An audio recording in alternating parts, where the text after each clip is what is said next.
harap kita perhatikan bahwa maafnya Patris itu bukan maaf karena kritikannya, itu dia tidak tarik ya. Jadi Patris sampai sekarang merasa dia benar, ajarannya benar dan kritikannya benar ya, seperti itu. Dan sebetulnya minta maafnya itu hanyalah sebagai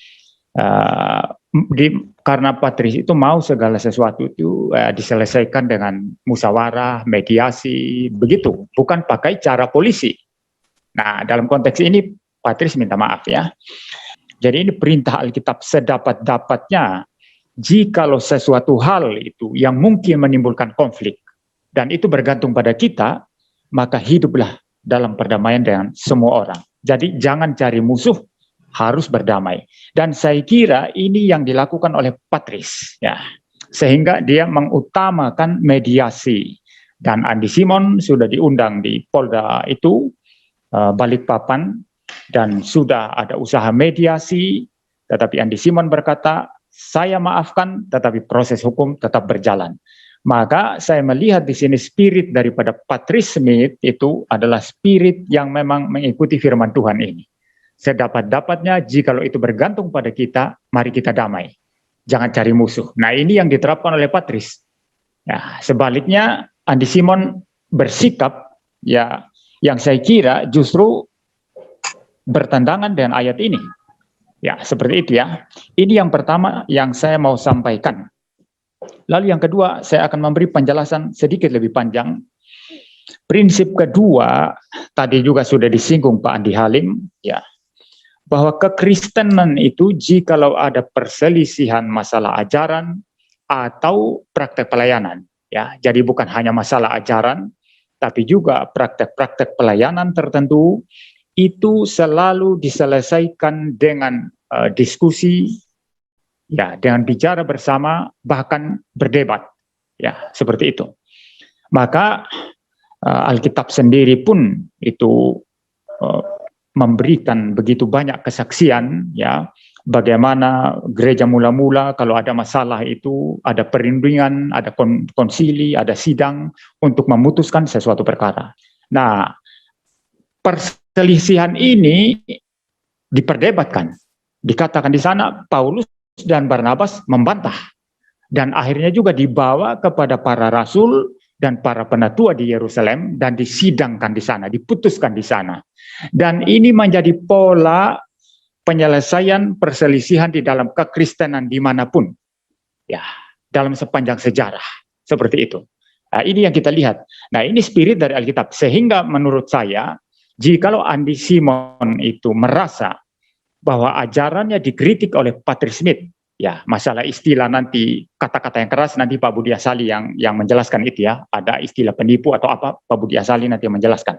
Ya, jadi kalau Andi Simon merasa ya ajarannya atau praktek pelayanannya yang tepok-tepok orang misalnya itu dianggap sesuatu yang maksudnya kritikannya Patris Smith dianggap sesuatu yang salah, dia mestinya berani untuk memberikan pertanggungjawaban. Mengapa saya tepok-tepok? Mengapa saya menjalankan kesembuhan setiap saat, setiap menit, setiap detik? Seperti itu. Ya, dia mesti pertanggungjawabkan itu. Dan harusnya bila mana perlu ajak Patris Smith untuk berdiskusi. Ajak Patris Smith untuk berdebat, bukan melaporkan ke polisi. Nah, ini cara Kristen yang sudah dipolakan oleh para rasul di sini. Dan dalam sejarah gereja kalau kita melihat nanti seperti itu polanya. Nanti kalau kita melihat lagi sepanjang sejarah gereja sampai di era reformasi, polanya sama lagi. Kita melihat Luther misalnya. Setelah dia menempelkan 90 tesisnya, dia menantang orang, ayo debat. Jikalau ada tesis saya ini yang Anda pertanyakan, yang Anda anggap salah, yang Anda anggap tidak benar, mari kita berdebat. Dan memang Luther memperdebatkan itu. Ya, dan ketika dia dibawa di satu sidang di kota Worms, dia pertahankan di sana dan dia berkata, saya tidak akan menarik ajaran saya. Nah, siapa yang mau membunuh Luther? Yang memaksa pakai kekerasan mau bunuh. Itu Paus. Paus di Roma yang ingin membunuh Luther. Tapi spirit Luther bukan berkelahi secara pegang pedang atau pegang senjata lalu perang. Bukan. Mari kita debat. Nah, ini spirit kekristenan ya. Calvin pun sama, kalau kita melihat Calvin ya. Jadi di dalam sepanjang sejarah memang gereja itu selalu membiasakan diri untuk diskusi, untuk tanya jawab, untuk berdebat. Maka kalau ada orang Kristen yang anti debat ya, saya anggap dia tidak memahami spirit kekristenan yang sejati. Ya, orang yang kayak gini nanti ya, yang anti debat, begitu tersinggung dia marah luar biasa. Ingin tempeleng orang atau mungkin membunuh orang. Nah, kalau tidak berdaya akhirnya mungkin polisikan orang. Ya, karena tidak mampu debat kan begitu. Nah, ini spirit kekristenan. Sepanjang sejarah selalu itu adu argumentasi.